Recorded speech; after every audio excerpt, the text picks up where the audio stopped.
What's going on, everybody? Rob Doster here from the Field of 68. And today we're going to bring you another episode in our NBA Draft Prospect Profile series. These are going to be dropping throughout May and throughout June, a couple a day.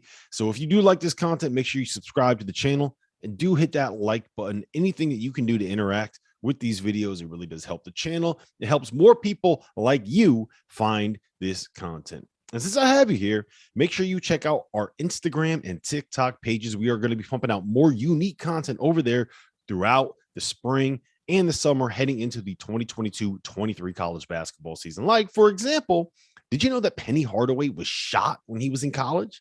I didn't know that. You can find that story right now live on our TikTok and Instagram pages. The links for those are in the description below. So without further ado, let's get into another Field of 68 NBA Draft Prospect Profile.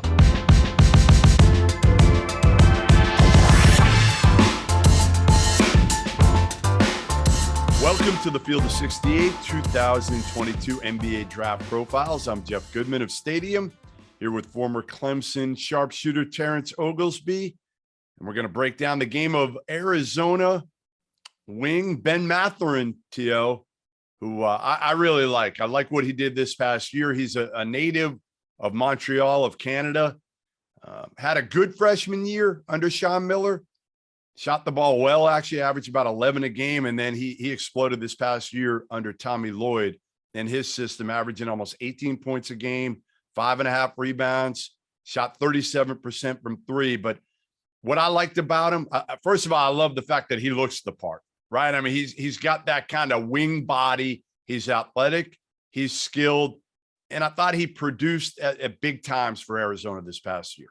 And a big time body, as you mentioned, 6'6", 210, cut up like Jimmy Butler. And there's not many people that you can say that about. Now, as far as his game is concerned, he developed some off the bounce game this season, especially going to his right. Tommy did a lot of really good stuff for him to get him to his spots. And when he gets that right hand and he's able to knock down some shots, he can get rolling in a hurry. And he's such a good athlete. He reminds me a lot of a guy that played at Michigan State some years ago. He's now retired, but Jason Richardson with an outside shot. I mean, very similar in their physical profile, very similar in their athleticism. He's going to be able to guard multiple positions because of that strength and because of that size at 6'6", 210. And I wouldn't be shocked, Jeff, if he ended up at 6'6", 215 to 220 by the time all is said and done, because he holds that frame and he's going to be able to put on more muscle. You have to love the way he competes. I mean, he's right there in it at the end of the game. He was their go-to scorer throughout the course of the season. This was a guy that, from a scoring perspective, he's going to be able to bring some punch right out of the gate as an NBA player. And physically, he's going to be able to keep up on the defensive end as well. All right. So we know kind of the top three guys in the equation for the top three spots, you know, whatever order you want to put them in: Jabari Smith, Paolo, Chet Holmgren. After that, it gets a little tricky. And Jaden Ivey and Shaden Sharp are two guys that are mentioned a lot as wings. Okay. Mm-hmm. Neither one are great perimeter shooters. Ben Mathurin is the better perimeter shooter. He's super athletic. He doesn't have the gear of Jaden Ivey, but he's athletic. He's big. He's strong. As you said, he's done it for 2 years in the Pac-12. Why wouldn't you take Ben Mathurin with the number 4 pick? Because, again, what is the NBA about right now? It's about making shots, and I think Ben Mathurin is the best shooter, pure shooter, of those three, of Jaden Ivey, Shaden Sharp, or Mathurin. Well, I think you look at those other two and they can be more of a primary ball handler. They could also work inside of that facilitator role. Shaden Sharp is one of these guys that is so smooth with the basketball and he doesn't really force the issue. Jaden Ivey, he is more in the mold of somebody like a Ja Morant, but with a bigger frame. Ben Mathurin's going to play off the ball. He's going to need somebody to facilitate a little bit for him. He's going to have some things drawn up for him. I think that's your biggest concern when you're comparing and putting in that three.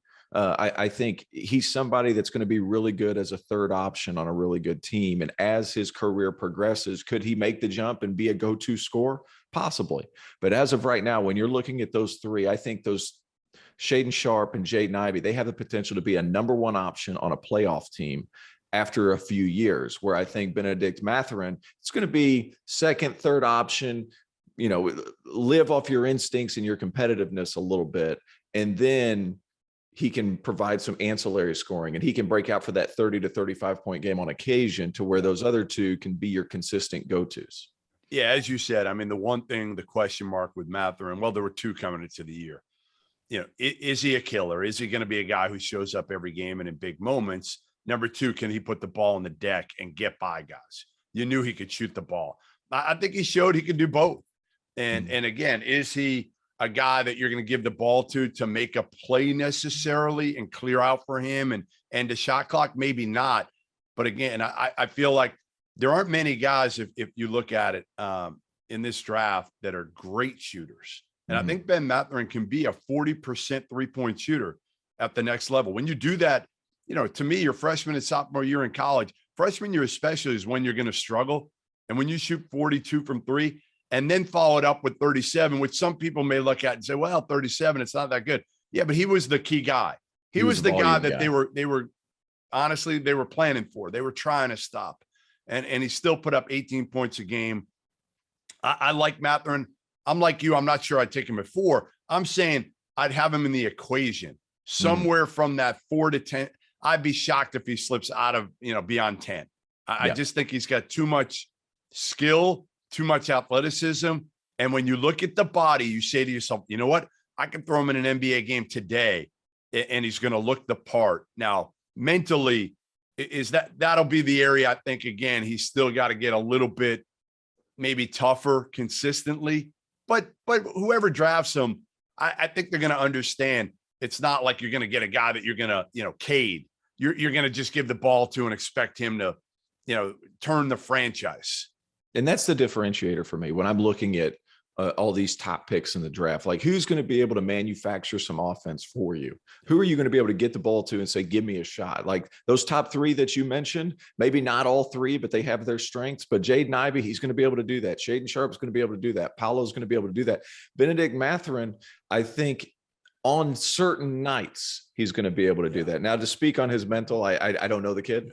So I'm just speaking strictly from watching film. He's a nice kid. Almost sometimes I wonder if he's a little bit too nice, but he showed, listen, there were times when you watch him last year, you're like, no, he's a killer. Yes, exactly. It's just, but at the same tends time, to disappear at times. He can go through 8-10 minute stretches where sometimes you don't even notice him on the court. There's something to be said about that, and my man Kirk Creasa too. But we're going to get back to Mathurin.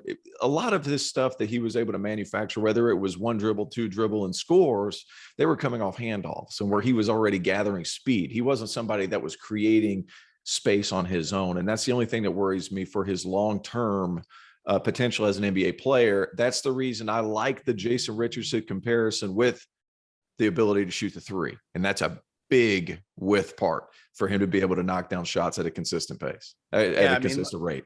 Like you said, I mean, he's a little different because I wouldn't put him as a 3-and-D guy, right? Because, I don't think he's an elite defender. I think he can be an above average defender, but I think also he's capable of probably doing more off the bounce. I mean, he's more athletic than a lot of those 3-and-D guys that you talk about. And if he can add that, the question is, how confident are you that he can really add that and take the next? He took the next step from his freshman to his sophomore year in college.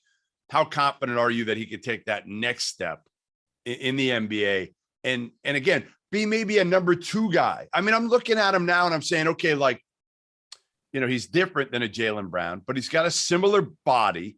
He's super athletic like Jaylen Brown. Jaylen Brown was less of a shooter than Mathurin was, and Mathurin is less of a defender than Jaylen Brown was coming out of college. That's right. But Jaylen Brown, man, some of the stuff that he's been doing in this Heat series, I mean, just being able to create his own shot with a guy in front of him. Bennedict Mathurin, he's needed some momentum placed within the offense for him to get somewhere, and that's fine. He could develop into that. But right now, as it stands, he needs a little bit of help from a coach in order to get just a little bit of momentum. As soon as he gets that momentum, he's hard to stop because, like you said, Jeff, his athleticism is fantastic. It's high level. He's strong. He's going to be able to hold guys off, but he's not somebody you're going to be able to get the ball to at the top of the key and say, hey, get me one real quick. Yeah, I think looking forward down the line for Ben Mathurin, I think that is kind of the role, probably most likely to be a 3rd guy on a team. but can he develop into a second guy, which is like a Chris Middleton, Jaylen Brown role for a team, be a sidekick to a star on a good team, on a playoff team. That's kind of what you're drafting, hoping Ben Mathurin can become. But I think the most likely scenario has him being like a third guy on a team, maybe an Eric Gordon, type, like that type of role. But Mathurin, again, oozing with potential. You can't deny that. I mean, if he ever puts it all together, Theo, this is a guy that, again, he's got skill and athleticism and size for his position. That's what you look for. Yeah. And he's so strong in his lower body too. So whenever you say like, well, can he get downhill? Yeah, he can. And he plays with such good balance. He's explosive off 2 feet. He can finish above the rim. Now, finishing in the NBA is a whole different beast. Me and you both know that, but he plays with really good balance. He can shoot over the top. They run so many sweeping actions in the NBA after basically, rubbing the dry erase board clean and then going back and watching these playoffs. Like he's going to be able to fly off a lot of these actions, and he plays with such good balance, and he's got such good lower body strength that I think he's somebody that can adjust fairly quickly because of that. All right. For Terrence Oglesby, I'm Jeff Goodman of Stadium. That is the 2022 draft profile for Field of 68 on Arizona's Ben Mathurin. Make sure you subscribe. Field of 68 on YouTube, on Twitter. And we've got profiles in just about everybody you could possibly want to know about in this year's NBA draft. Thanks.